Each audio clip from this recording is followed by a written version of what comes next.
Deus, porque o Senhor é bom e a sua misericórdia dura para sempre. Nós vamos ler um texto que está em Êxodo. O capítulo é o de número 3. Capítulo de número 3 do Êxodo.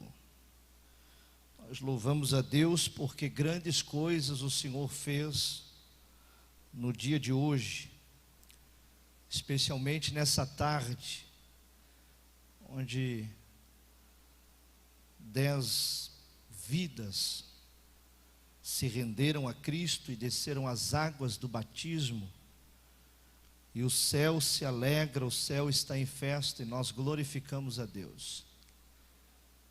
Nós apresentamos também nessa tarde 3 vidas ali, frutos da obra ali no Navegantes. E dentre estas 3 vidas, uma jovem de 13 anos, a jovem Nathalie, que está com a sua família neste momento assistindo este culto. Deus abençoe os irmãos que estão assistindo em casa. Deus abençoe essa família querida, família da jovem Nathalie, que é um presente de Deus para nós. Ela que foi fruto do momento em que a pandemia estava no auge no ano passado, quando estávamos todos de quarentena, a igreja literalmente com as suas portas fechadas, a igreja física, literalmente com as suas portas fechadas. E Deus fez uma obra extraordinária, dando frutos, mesmo com os templos fechados. Deus estava realizando a sua obra. E essa jovem, essa família, são frutos da igreja, mesmo estando com as portas fechadas. Deus é Deus que opera quando a porta está aberta e quando a porta está fechada. Quando Eliseu disse para a viúva: Deus vai suprir a tua necessidade. Para isto, entra no teu quarto com os teus filhos e feche a porta, e deite azeite sobre as vasilhas. Deus disse: entra e fecha a porta. O milagre aconteceu com a porta fechada. Deus não precisa de porta aberta para fazer milagre. E nós louvamos a Deus, porque 10 almas foram agregadas a essa família. Isto é só o começo. Nosso pastor tem profetizado que este ano será o ano da reconciliação. Eu acredito que muitas vidas se reconciliarão com Cristo, serão alcançadas por Deus, não é? E nós também precisamos às vezes nos reconciliarmos. Às vezes nós achamos que estamos próximos de Deus, quando na verdade estamos distantes de Deus. Porque frequentar o culto não faz de nós alguém próximo de Deus, mas o que nos faz próximos de Deus é a comunhão que nós temos com Ele. E eu tenho visto Deus operar, irmão César, de uma forma gloriosa nessa geração que está sendo levantada de jovens e adolescentes. Nós tivemos ontem ali no Capão do Leão, ministrando ali para mais de 50 jovens, e o que nos alegrou ontem ali foi ver os pais, familiares de muitos jovens no culto. Que bom que a gente pudesse reunir os jovens, todos os jovens do campo num só culto, né? Para aumentar esse público. Por exemplo, hoje está acontecendo um culto jovem ali no Navegantes, mas apenas um grupo pequeno, né? E para mim não há dificuldade em trazer este grupo pequeno aqui para o sábado participar, e assim juntar todos os jovens de todo o campo, né? Para a gente aumentar. Eu estava falando com o irmão César aqui, e poderia se fazer assim, né? Se assim o pastor concordar, o pastor Leandro, né? E é claro que depois que crescer esse rebanho de jovens, aí sim, né? Cada um faz o seu culto nas congregações, né? E eu acredito que vai ser benção. Vocês acham que vai ser benção?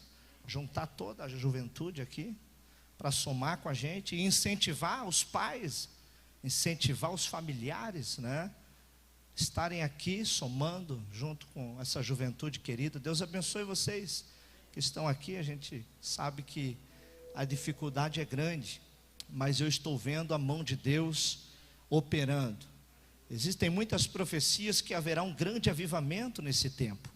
E eu profetizei ontem para aquela juventude ali no Capão do Leão, que este avivamento vai partir deles, vai partir da juventude. São os jovens que vão incendiar o Rio Grande do Sul. Vocês concordam comigo? Vocês recebem esta palavra em forma de profecia? Em parte falamos e em parte profetizamos.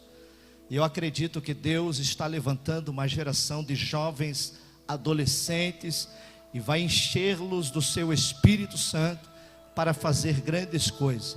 Se você soubesse a ferramenta que você é nas mãos de Deus, uma ferramenta poderosa, Deus seja louvado. Êxodo capítulo 3, está escrito assim: e apacentava Moisés o rebanho de Jetro, seu sogro, sacerdote em Midian, e levou o rebanho atrás do deserto, e veio ao monte de Deus, a Horebe, e apareceu-lhe o anjo do Senhor em uma chama de fogo, do meio de uma sarça, e olhou, e eis que a sarça ardia no fogo, e a sarça não se consumia. E Moisés disse: agora me virarei para lá, e verei esta grande visão, porque a sarça se não queima. O capítulo 4 ainda de Êxodo diz assim: então respondeu Moisés e disse: mas eis que me não crerão, nem ouvirão a minha voz, porque dirão: o Senhor não te apareceu. E o Senhor disse-lhe: que é isso na tua mão? E ele disse: uma vara. Até aqui. Podeis assentar, por gentileza.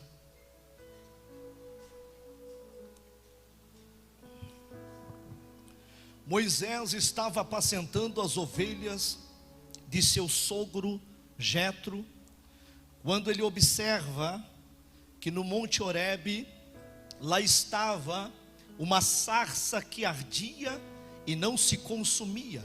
Uma sarça, um pequeno arbusto espinhoso, uma pequena árvore típica, comum de nascer no deserto.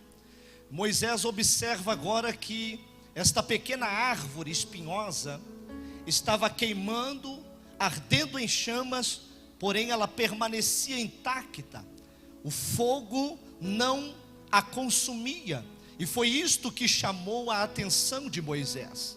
O que chamou a atenção de Moisés não foi simplesmente o fato da sarça arder em chamas, não foi o simples fato deste pequeno arbusto pegar fogo. Não foi isto que chamou a atenção de Moisés. Até porque Moisés conviveu por muito tempo no deserto, e para Moisés era muito comum presenciar este pequeno arbusto que pegava fogo com muita facilidade. Alguns estudiosos dizem que essa pequena árvore, a sua resina, o que é extraído dela, debaixo do sol escaldante do deserto, por ser uma resina que possui uma certa combustão, que faz com que debaixo do sol escaldante do deserto, com muita facilidade, pega fogo, pega chamas, irmão Dailton. Então Moisés, para ele, isto era muito comum. Não foi a primeira vez que Moisés viu uma sarça pegando fogo no deserto. Só que o que chamou a atenção agora de Moisés, que essa sarça era uma sarça igual às outras, que ele estava acostumado a ver queimar no deserto. Só que todas as sarças até aqui, todas as sarças que Moisés havia observado no deserto, elas queimavam e se desfaziam, elas ardiam em chama e se destruíam, elas não permaneciam de pé, elas eram destruídas pelo fogo que a queimava, que a destruía. Então Moisés, agora atraído por esta sarça que está queimando como as outras queimavam, porém essa sarça está queimando e permanece intacta. Ela está ardendo em fogo, mas ela permanece de pé. Isto chamou a atenção de Moisés, porque ela queima, o fogo está pegando, mas ela não está sendo destruída pelo fogo. Isso chamou a atenção de Moisés e fez com que ele subisse ao Monte Horebe para observar de perto o que estava acontecendo. O que é que estava acontecendo ali? Quando Moisés se aproxima da sarça, uma voz brada do meio do fogo, do meio da sarça, dizendo: Moisés, Moisés, tira a sandália que tu estás nos pés, porque o lugar que tu pisa, o lugar é santo. O lugar não era santo porque havia sido ungido, porque havia sido consagrado. O lugar se tornou santo porque a presença de Deus passou a se manifestar naquele lugar. Aonde Deus se manifesta, Ele santifica. Nós não somos santos porque fomos ungidos, porque fomos batizados nas águas, porque falamos em outras línguas. Não, o que nos torna santo é o fato da presença de Deus habitar em nós. Isto faz com que também aonde você mora, aonde você habita, a tua casa, o teu convívio familiar se torna um lugar santificado por Deus, porque aonde Deus se manifesta, o lugar torna-se santificado. Deus está dizendo: Moisés, o lugar que tu estás pisando é um lugar santo, porque a presença de Deus estava naquele lugar. Até então Moisés não conhecia Deus, mas quando ele ouve a voz de Deus, a voz que bradou do meio da sarça, Moisés percebeu que quem está falando com ele, a voz não é humana, a voz não é da terra, mas sim do Deus que fez os céus e a terra. Vou repetir: a voz não é humana, a voz não é terrena, a voz não vem de cima, não vem da horizontal, a voz é da vertical, a voz vem de Deus. Deus está falando com Moisés. Quando Moisés entende naquele momento que quem está falando com ele é Deus, então Moisés logo entende que quem está ali sobre aquela sarça, sobre aquele fogo, é a presença de Deus.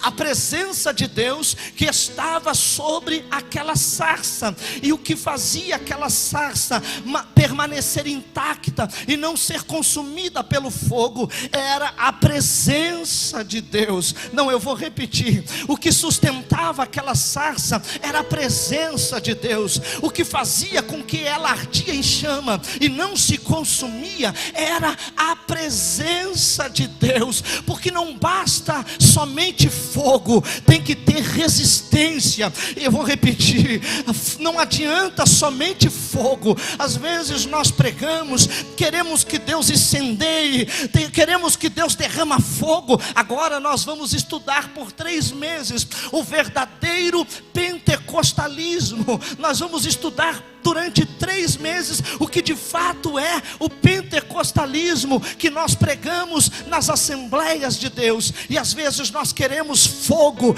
derramado sobre a igreja, mas Jesus prometeu que batizaria com fogo e com o Espírito Santo. Mas não basta somente fogo, tem que ter resistência. Nesta sarça tinha fogo, mas também tinha resistência. E o que dava resistência a esta sarça era a presença de Deus. Levante a tua mão, porque eu vou liberar uma palavra profética sobre a tua vida. Aleluia. O que te mantém em pé é a presença de Deus. É a presença de Deus que te sustenta, é a presença de Deus que te guarda, é a presença de Deus que faz você permanecer em pé. É por isso que o fogo não te consome, é por isso que a prova não te destrói, é por isso que o inimigo pode atacar. Você pode arder em chama, mas a presença de Deus, se tiver sobre a tua vida, é suficiente para te manter em pé. É por isso que o inferno bombardeia a igreja,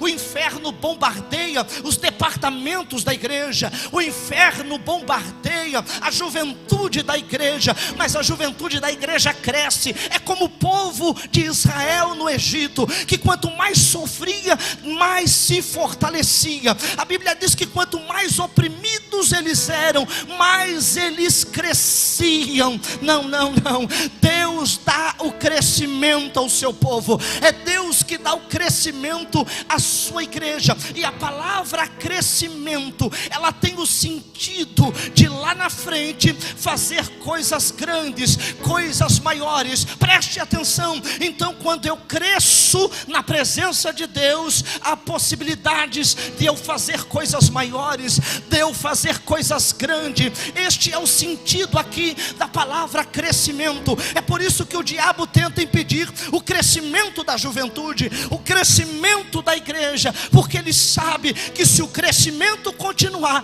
a possibilidade é grande e extraordinária de fazer coisas grandes na presença de Deus. Mas nesta noite eu quero profetizar sobre a vida dos que aqui estão, sobre aqueles que estão nos acompanhando de casa, que não há nada que vai impedir o crescimento da tua vida espiritual. Você acredita nesta palavra? Você pode levantar a tua mão direita e glorificar a Jesus nesta noite. Você pode glorificar a Deus, porque Ele tem te sustentado, a presença dEle tem te sustentado. A presença de Deus sustentava esta sarça, e isto fazia com que ela ardia em chama e não se consumia. O que te mantém de pé é a presença de Deus. Esta sarça pegava fogo, ardia em chama, mas não se desfazia, porque a presença de Deus estava nela. Eu vou repetir, a presença de Deus estava nela.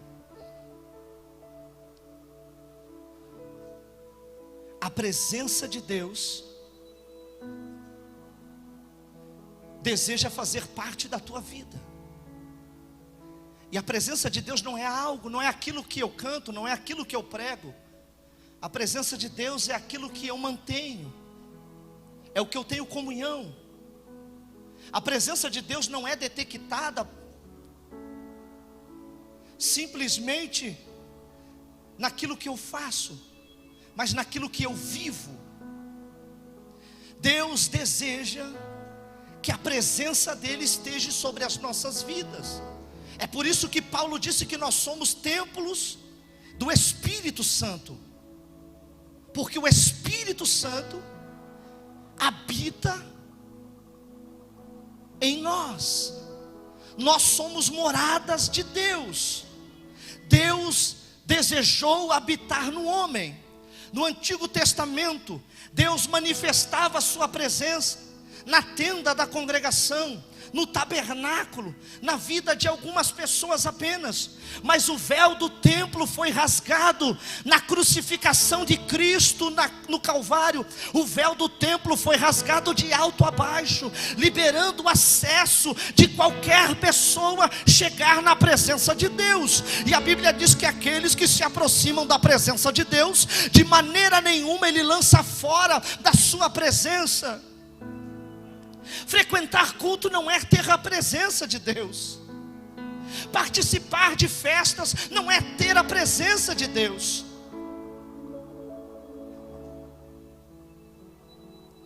Deus deseja estar com os homens, dentro dos homens. Paulo escreveu à igreja que estava em Éfeso, dizendo: não vos embriagueis com o vinho em que há contenda, mas enchei-vos do Espírito Santo. Não vos embriaguei com o vinho em que há contenda, mas enchei-vos do Espírito Santo. Na cidade de Éfeso, lá havia idolatria. Lá havia a Diana de Éfeso, a Diana dos Efésios. Havia também o deus Baco, que era o deus do vinho. Então, quando Paulo está dizendo: não vos embriaguei com o vinho em que há contenda, Paulo sabia da idolatria que havia naquela cidade, concernente à adoração e à prática de orgias em reverência ao deus Baco, deus do vinho, em Éfeso. Havia uma festa de adoração ao deus Baco, ao deus do vinho, aonde aquele povo se embriagava, e na adoração ao deus Baco, eles praticavam todo tipo de orgia, todo tipo de prostituição, através da adoração, da idolatria ao deus Baco. Havia profanação. Eles se embriagavam com um vinho que nele havia contenda. Então Paulo escreve dizendo: não vos embriagueis com o vinho em que há contenda, mas enchei-vos do Espírito Santo. Ser cheio do Espírito Santo é um desejo de Deus para com os homens. Deus quer que nós vivamos uma vida cheia do Espírito Santo. Olhe para cá. Deus deseja que a sua igreja viva uma vida cheia do Espírito Santo. E ser cheio do Espírito Santo não é fazer aviãozinho na igreja, não é fazer telefone, celular. Ser cheio do Espírito Santo não é rodopiar feito peão, se jogar no chão. Vocês já viram na internet a unção do cachorro? Você já viu? A pessoa que recebe uma suposta unção, e aí fica gatinhando feito cachorro no meio da igreja, e diz que recebeu uma unção. Uma banalização do cristianismo, do evangelho, uma vergonha para o evangelho. Não é isto que é ser cheio do Espírito Santo. Ser cheio do Espírito Santo não é ficar meia hora falando em língua estranha. Não é aquela histeria que a gente vê na internet, que estão comparando aquilo com cultos afros. Não é. Aquilo não é ser cheio do Espírito Santo. Ser cheio do Espírito Santo é ser guiado por Deus. A palavra aqui, ser cheio do Espírito Santo, é ser guiado por Deus. É ser cheio da presença de Deus, ser conduzido pela presença de Deus.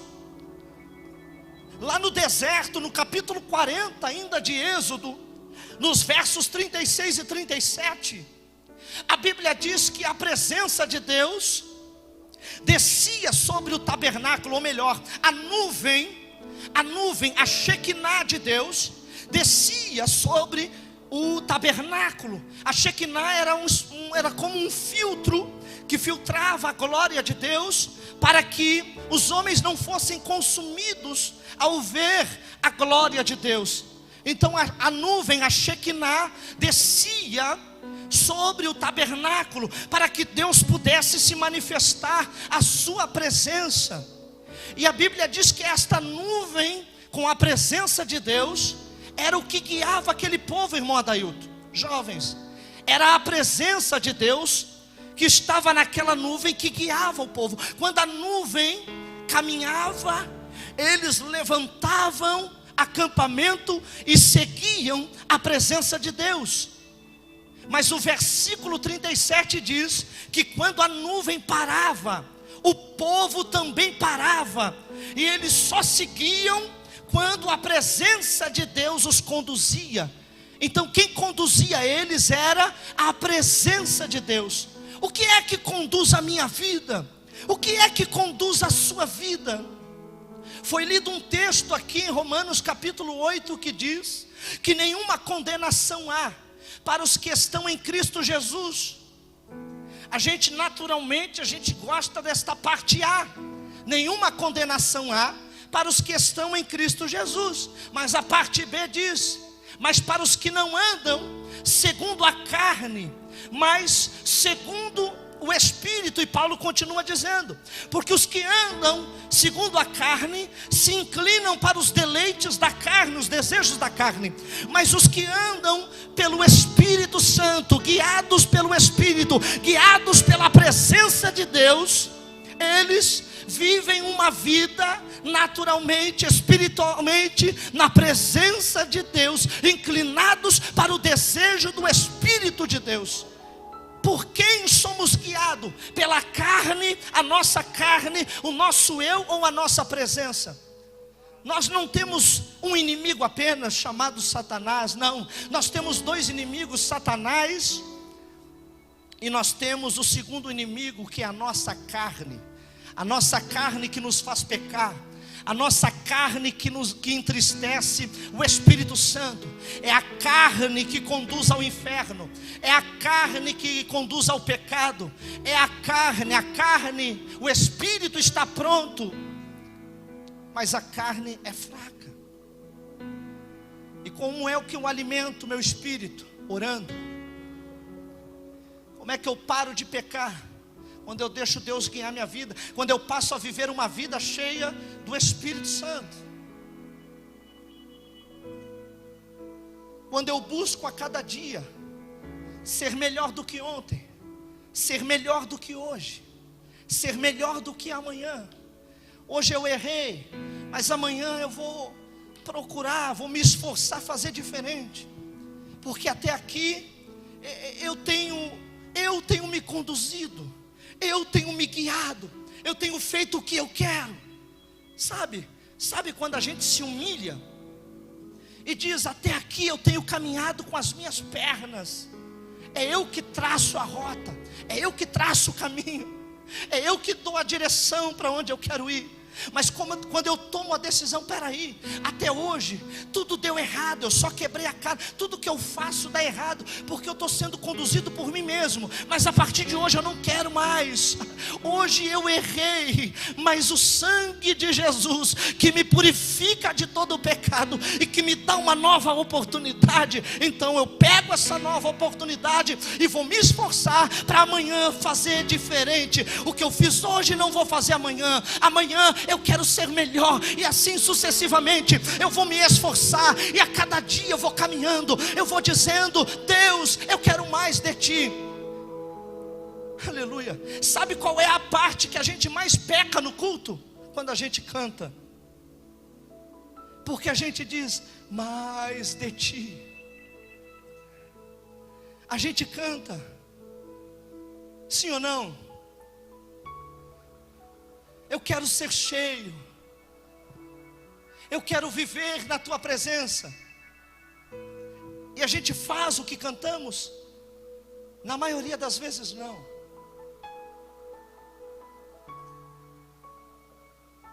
Aí eu te pergunto, é ou não é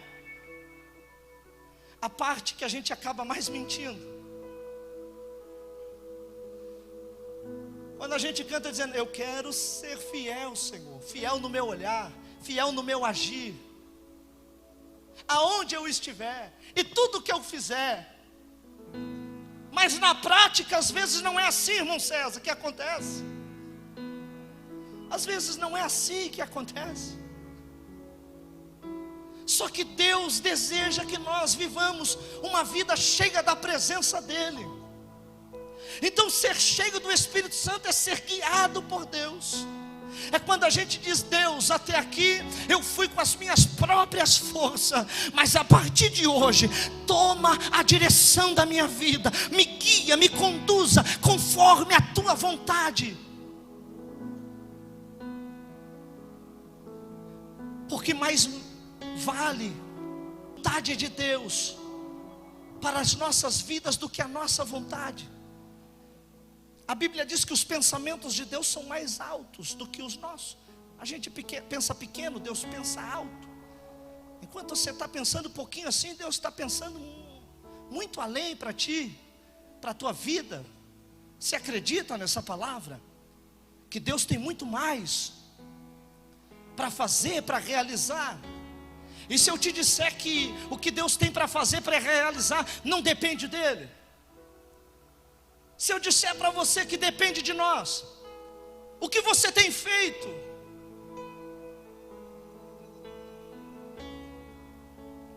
No dia 31 de dezembro de 2020, a gente disse assim: nós vamos entrar no ano novo. A gente entrou no ano novo, sim ou não? Mas do que adianta ano novo sem vida nova? Do que adianta ano novo e as mesmas práticas de 2020, as mesmas atitudes, o mesmo nível espiritual?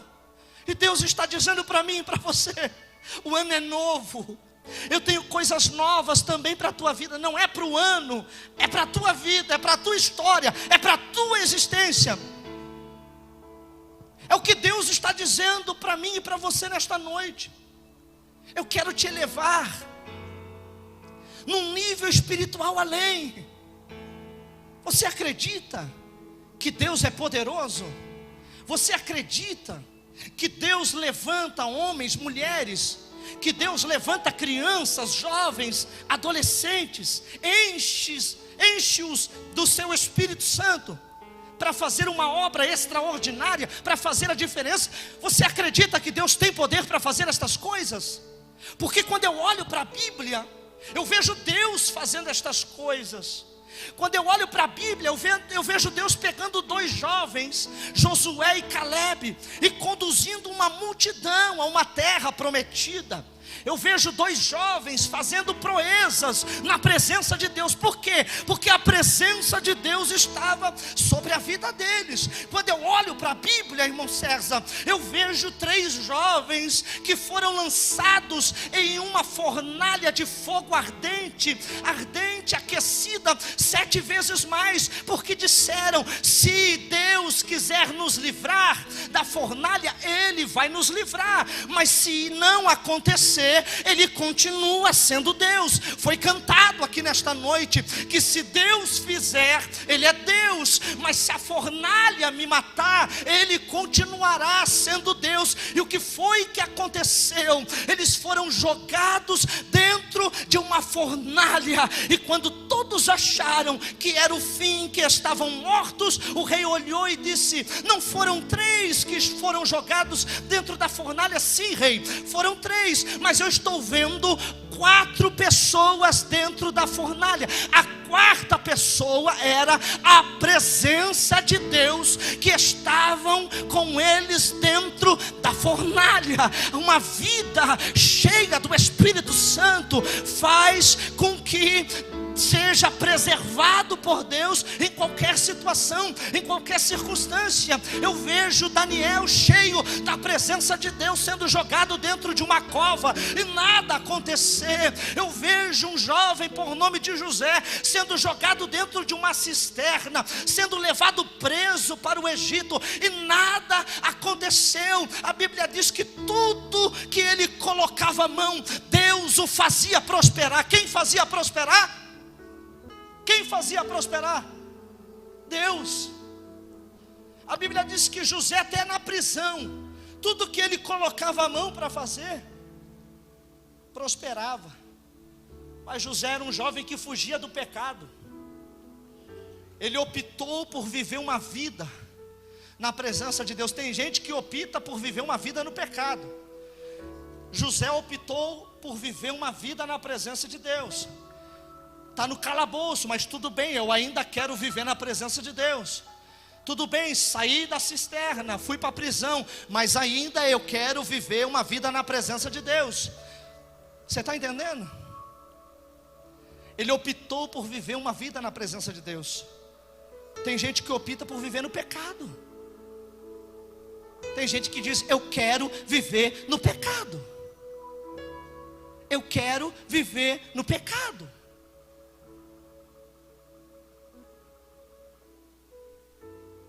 Tem gente que fala isso, pregador.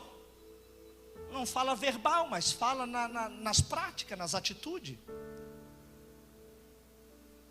Porque a nossa vida é um testemunho. Paulo diz que a nossa vida é um livro aberto, que está sendo lido por todos. Eu ando na rua, eu não sei, mas alguém está olhando para mim e está lendo a minha história.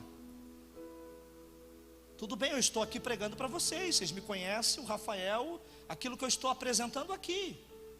Alguém que está me assistindo, talvez, está dando glória a Deus lá, está recebendo, está vendo alguém que está aqui no altar. Mas é muito fácil viver uma vida de aparência. É muito fácil. Só que Deus quer mudar isso. Deus sempre quis e desejou que os homens vivessem uma vida cheia da sua presença. Agora tem gente lá do outro lado, ou talvez tem gente aqui que não me conhece no altar, que me conhece, ou melhor, não me conhece apenas no altar, mas me conhece aonde eu moro, no condomínio onde eu moro, no apartamento onde eu moro. E o que o meu vizinho pensa de mim? No trabalho, o que as pessoas pensam de mim? Na padaria onde eu compro pão, o que pensam de mim? Na faculdade onde eu estudo, o que pensam ao meu respeito? Como é que eu faço? Porque não dá para disfarçar por muito tempo. Alguns tentam, né? Você conhece o crente 007? É o que anda disfarçado. Ele é um agente de Deus, mas ninguém sabe o que é. Que ele anda disfarçado. Não é que a gente tenha que sair com uma plaquinha de pendurada, dizendo, eu sou cristão, ou eu sou profeta. Eliseu precisou se apresentar, não? Sim ou não? Mas a Bíblia diz que ele passava na frente da casa da Sulamita, e quando ela olhava, ele passava, as atitudes dele, a vida dele, era a identidade dele, a identidade espiritual dele. E isso foi detectado. A mulher disse para o seu marido: marido, eu vejo que, eu tenho observado que este que passa todos os dias em frente de casa é um santo homem de Deus.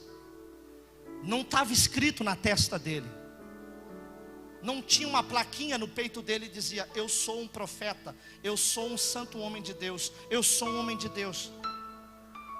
Mas a presença de Deus na vida dele, as práticas dele como um cristão, dizia quem ele era. Ele era identificado onde ele passava. Alguém dizia, é diferente, não é qualquer homem. É isso que Deus quer de nós. Quando alguém olhar para você e dizer, não é qualquer jovem, eu estou vendo algo diferente na vida dele. E não é o penteado do cabelo dele, não é a roupa que ele está vestindo, porque Deus não vê como vê o homem. Deus conhece o interior, Ele olha o coração. Então quando você passa na rua, os teus vizinhos, porque tem gente que nem a família acredita nele, acredita nela. Não é porque desfaz da pessoa, é porque a conduta, a prática, faz com que a família olhe e diz, a igreja para quê? Você sabe que tem pessoas que não conseguem convidar alguém para vir na igreja, não conseguem convidar pessoas próximas, por causa do mau testemunho. Eu trabalhei em construção civil, e lá tinha um rapaz que ia para a igreja. E aí, como ele deixava a desejar muito no serviço, apelidaram ele de pastor. Mas não era reverência, era zombaria. Era zombaria. Ele botava o celular a tocar os hinos, e de vez em quando lá falava alguma coisa da Bíblia. Só que quando batia meio-dia, que ele almoçava, ele ia para frente da obra, cuidar as meninas que passavam, e ele se juntava com outro grupo de trabalhadores lá para fazer piada, e algumas vezes zombar das coisas de Deus. Aí, um dia, ele do meu lado, ele inventou de convidar o outro colega de trabalho, dizendo, amanhã tem culto na minha igreja, eu queria te convidar. é o culto da... Eu e mais uma coisa assim, tinha que levar alguém para a igreja, para o culto. E aí eu queria te levar, disse ele para o rapaz. O rapaz olhou para ele e disse: fazer o que na igreja? Se Deus não mudou a tua vida, vai mudar a minha. Tu passa o dia inteiro escutando louvor, mas quando dá meio-dia, você vai lá assobiar e cantar piada lá para as meninas que passam em frente à obra. Você passa o dia contando piada e até palavrão você fala. E você quer me convidar para ser crente? Não quero, não vou. Aí ficou vermelho, não sabia o que fazer. Por quê? Porque vivia uma vida de aparência. E Deus quer que nós vivamos uma vida cheia do Espírito de Deus. Eu quero orar por você. Fique de pé, os que estão aqui. Deus deseja que nós vivamos uma vida cheia da presença de Deus. É a presença de Deus que nos sustenta. É a presença de Deus que nos capacita. É a presença de Deus que nos guia, que nos conduz. É a presença de Deus que nos fortalece. A importância da presença de Deus é tão grande, é tão grande. Davi reconhecia, irmão César, Davi reconhecia a importância que tinha a presença de Deus na vida dele. Davi reconhecia tanto a importância da presença de Deus, jovens que estão aqui, irmãos que estão nos assistindo, que quando ele peca contra Deus, quando ele peca contra Deus e reconhece que pecou, ele vai orar a Deus. E a oração de Davi é esta: Deus, não retires de mim o teu Espírito Santo, e nem me lança fora da tua presença. Torna a dar-me a alegria da salvação. Davi ficou com medo quando pecou, irmão Adailton. Davi ficou com medo de perder a presença de Deus. Ele disse: Deus, eu pequei, eu errei, mas não retires de mim o teu Espírito Santo. Davi estava dizendo: Deus, eu errei, mas eu não vivo sem a tua presença. Deus, eu pequei contra ti, mas eu preciso da tua presença. Não tira ela de mim. Porque Davi reconhecia a necessidade de ter a presença de Deus. Ele reconhecia tanto que quando ele estava sendo perseguido, porque o filho dele queria matá-lo, no capítulo 3 de Salmo, Davi disse: eu deitei e dormi, e acordei, porque a presença de Deus me sustentou. Quando ele escreveu esse salmo, ele estava sendo perseguido pelo seu próprio filho, que queria matar. Ele disse: eu deitei, dormi e acordei. Sabe o que ele estava dizendo? Se eu deitei ontem, dormi, acordei hoje pela manhã, é porque a presença de Deus tem me sustentado. Deixa eu te dizer uma coisa: alguém deitou ontem para dormir e hoje não acordou, não levantou. Alguém dormiu ontem lá no hospital e não acordou para ver o sol hoje pela manhã. Então é motivo de você glorificar a Deus, porque a presença de Deus está cuidando de você. A presença de Deus está te sustentando. Levante as duas mãos ao céu. Eu quero orar por você. Você que está em casa, você pode fechar os teus olhos aí onde você está agora, e a presença de Deus vai ao teu encontro. A presença de Deus te alcança aí onde você está nesta noite. Vamos orar, vamos dizer: Deus, eu quero mais de ti. Eu quero viver uma vida cheia do teu Espírito Santo. Eu quero viver uma vida cheia da tua presença. Ora, ora enquanto a banda canta. Ora, ora, fecha os teus olhos e diga: Senhor, eu quero a tua presença.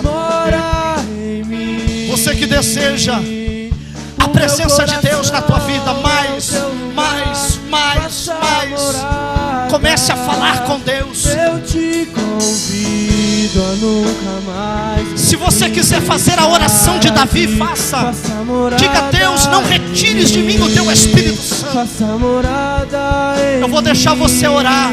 Faça morada em mim, faça morada em mim. O meu coração é o teu lugar. Faça morada. Ore comigo, Senhor Deus e Pai. Nós estamos aqui nesta noite, Senhor, neste culto jovem, Pai. Ó Deus, tem jovens que estão aqui, que têm promessas. Eu sei que grandes são as tuas promessas e os teus projetos para ser realizados na vida destes jovens. Tem jovens que talvez estão nos acompanhando através dessa transmissão, Senhor. Ó Deus, levanta, Senhor, em Pelotas. Levanta, Senhor, na nossa igreja uma geração de jovens, adolescentes, cheias do teu Espírito Santo, cheias da tua presença. Ah, Senhor, eu sei que o Senhor está levantando aqui nesta igreja. O Senhor está levantando jovens. Eu sei, Pai, que tem jovens aqui neste lugar que serão percussores do grande avivamento que o Senhor vai derramar nesta cidade. Ó Deus, toma a vida deste jovem. Se tiver aqui nesta noite, Senhor, um coração desejoso a viver o sobrenatural que o Senhor tem preparado. Ah, Senhor, se tem alguém aqui nesta noite que quer viver uma vida espiritual elevada, ser cheio do Espírito Santo, Senhor, pega ele nesta noite. Pega, Senhor, este jovem nesta noite. Enche do teu Espírito Santo, capacita para a tua obra. Ah, Senhor, Pai, abençoa, Senhor, abençoa as nossas crianças. Ó Deus, ah, Senhor, eu sou pai. Ah, Senhor, eu sei que o desejo de um pai é ver os teus filhos crescendo na tua casa, na tua presença, sendo cheio do teu Espírito Santo. Deus, guarda, Senhor, esta geração. Ó Deus, levanta com poder, com autoridade. Faz tua obra, Senhor. Levante as mãos e diga: Senhor, obrigado. Diga: Senhor, eu quero ser cheio da tua presença. Urabagashuri calabacanta, linda calabadagashandara, faça morada em mim, faça morada em mim, faça morada em mim. Seja envolvido pela presença de Deus nesta noite. Seja envolvido. Receba o abraço do Espírito Santo nesta noite. O Espírito Santo começa a te envolver nesta noite. A presença de Deus começa a te envolver aí agora. E quem crê, recebe. Quem crê, levante a sua mão e sinta a presença de Deus te tocando. Nesta noite o Senhor te renova. Nesta noite o Senhor te fortalece. Eu profetizo nesta noite, debaixo da autoridade do nome de Jesus, que o Senhor vai te levantar. A presença de Deus vai te encher, vai te capacitar. E quem olhar para você não verá apenas um jovem comum, mas vai enxergar a glória de Deus sobre a tua vida. Receba nesta noite